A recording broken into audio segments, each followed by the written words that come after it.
जनता दल छोड़ने के बाद अगर मैं कहूं कि मालेगांव शहर में 2 अक्टूबर के बाद से 8 नवंबर तक जब तक हम शमूलियत इख्तियार नहीं किए उस वक्त तक अगर कोई सियासी मौजू रहा तो वो यही रहा कि निहाली सोच क्या करेंगे। और ये शहर निहाली सोच और निहाली नजरिए पे चलने वाला शहर है।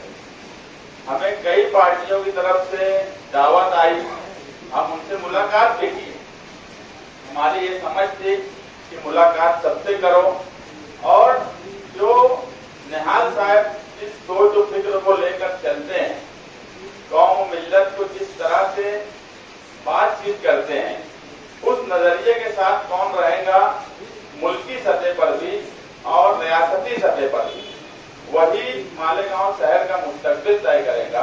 तो हमने सबसे मुलाकात की। शहर में बहुत मौजू इस पर भी हुआ कि हर पार्टी, मालेगांव शहर की एक खास बात है कि यहाँ छोटी बड़ी हर पार्टी है, हर पार्टी के सदर हैं, हर पार्टी के जिम्मेदार हैं। तादाद में कम हो सकते, ये भी हो सकता है कोई पार्टी का एक ही आदमी हो, मगर है। तो ये शहर की खुसूसियत है। उसमें बहुत से लोगों ने ये बात बोले कि तुम किसके साथ, इनके साथ तुम मालेगांव शहर में काम कर पाएंगे क्या, उसके साथ काम कर पाएंगे क्या। बहुत से अखबारी नुमाइंदे भी पूछे, लोगों को भी फिक्र थी।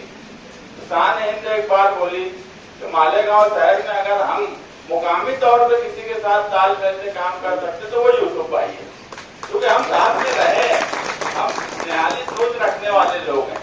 दूसरों के साथ एक बार हमको तालमेल बनाने में कुछ तकलीफ हो सकती, मगर अगर समाजवादी का हमारा फैसला हुआ तो वहां पे हमको कोई तालमेल बनाने की तकलीफ नहीं होगी, क्योंकि हम साथ में काम करें और हम एक दूसरे को जानते हैं और एक ही नजरिए और एक ही तरीका कार है हमारा काम करने का।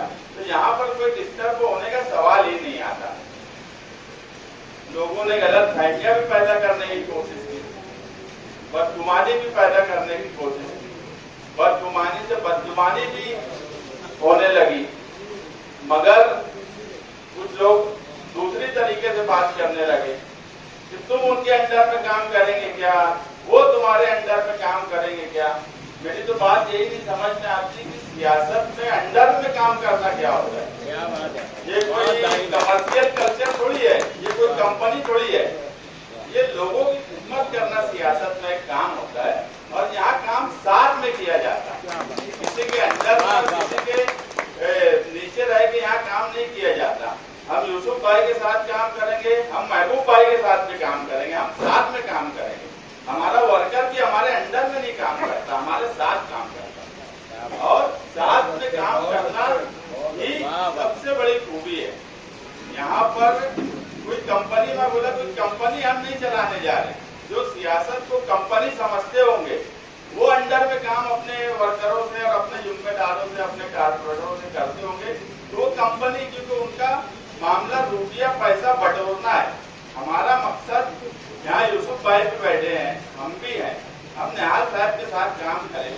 हमारा कभी मकसद ही रुपया पैसा सियासत में बटोरना नहीं रहा, इसलिए हम साथ में काम करने वाले हैं और इंशाअल्लाह हम बहुत अच्छे ढंग से साथ में इस शहर का काम करेंगे। और मालेगांव शहर के जो हालात बन गए धीरे धीरे, ये शहर, जैसे अभी रिजवान सर ने बोला तुम्हारा दावाड़ी का सवाल, पिछले 6.5 सालों से हमने ये बात रोक के रखी थी। हमारी कोशिश पूरी यही थी।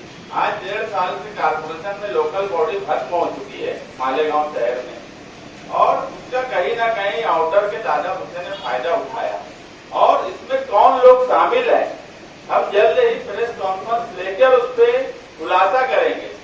मैं बोलता हूं कि तलवाड़ा और चंकापुर का रिसर्च है हमारा।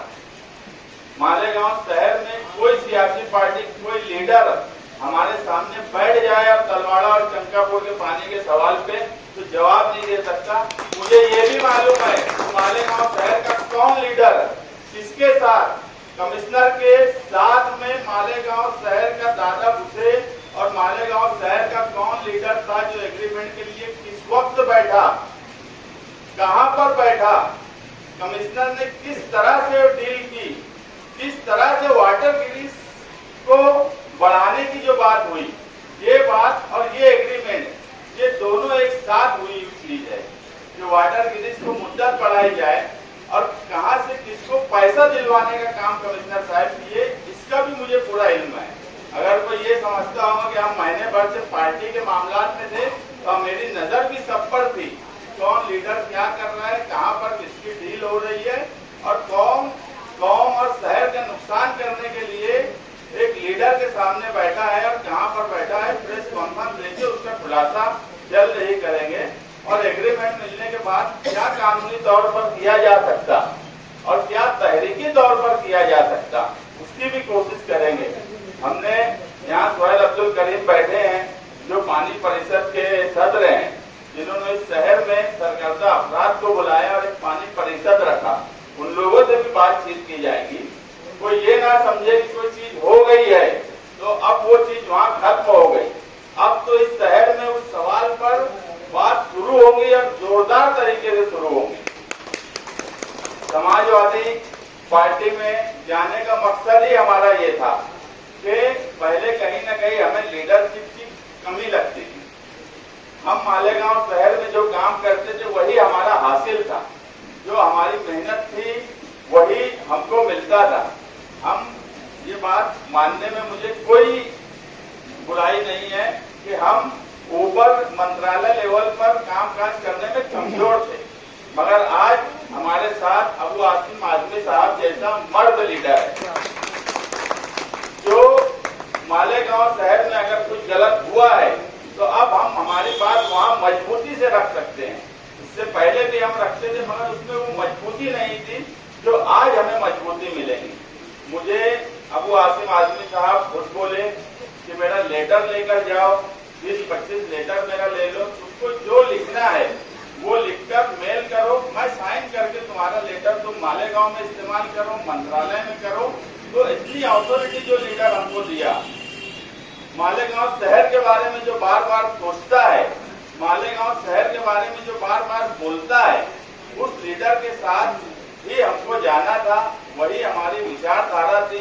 निहाल साहब भी समाजवादी लीडर माने जाते थे और इसीलिए हमने समाजवादी में जाने का फैसला किया। और मालेगांव शहर में भी यूसुफ भाई समाजवादी में आए थे और मैं इससे पहले बोला कि दूसरे लीडरों से तालमेल बैठाना हमारे लिए मुश्किल था, मगर यूसुफ भाई के साथ तालमेल बैठाना हमारे लिए कोई मुश्किल बात नहीं है। हम अगर अलग भी हुए, अगर यूसुफ भाई कभी कहीं दूसरी तरफ भी काम काज के लिए गए, मगर हमारा तालमेल हमेशा रहा। और अब तो हम एक पार्टी में, तो बहुत अच्छे ढंग से हम इस शहर की खिदमत कर सकते हैं। मैं हमेशा बोलता हूँ कि सियासत आवाम की खिदमत का सबसे बड़ा प्लेटफॉर्म है और हम जो लोग यहाँ बैठे हैं ये सब खिदमतगार लोग हैं। ये कोई पार्टी के चेयरमैन और पार्टी के कंपनी चलाने जैसे लोग नहीं है। इनको हमेशा फिक्र रहती है। कल 12 नवंबर है, 2 साल पहले 12 नवंबर को इस शहर में क्या हुआ था ये पूरे शहर के सामने है। अगर हम बार बार बोलते हैं कि इस शहर का दबदबा धीरे धीरे खत्म होता जा रहा है और अब तो मुझे लगता है खत्म हो चुका है, तो इसमें कोई गलत बात नहीं है। 12 नवंबर को इस शहर में क्या हुआ वो भी देखे, पुलिस का कितना दबाव उस वक्त था और आज पुलिस का कितना दबाव है, ये भी इस शहर देख रहा है। मैं ईदगाह पर क्रिकेट खेलने से लेकर शिवाजी पुतले तक, भगवा झंडा लहराने तक, गढ़ की यात्रा हो के बच्ची कॉलेज का वाकया हो, हर वक्त हमने फिरका परस्तों को मुंहतोड़ जवाब दिया। हम सेकुलर पार्टी के साथ रह रहे हैं, हम सेकुलरिज्म के साथ हैं, मगर कोई जातिवाद के नाम पर लोगों को परेशान करने की कोशिश करेगा तो उसको हम मुंहतोड़ जवाब देना भी जानते हैं।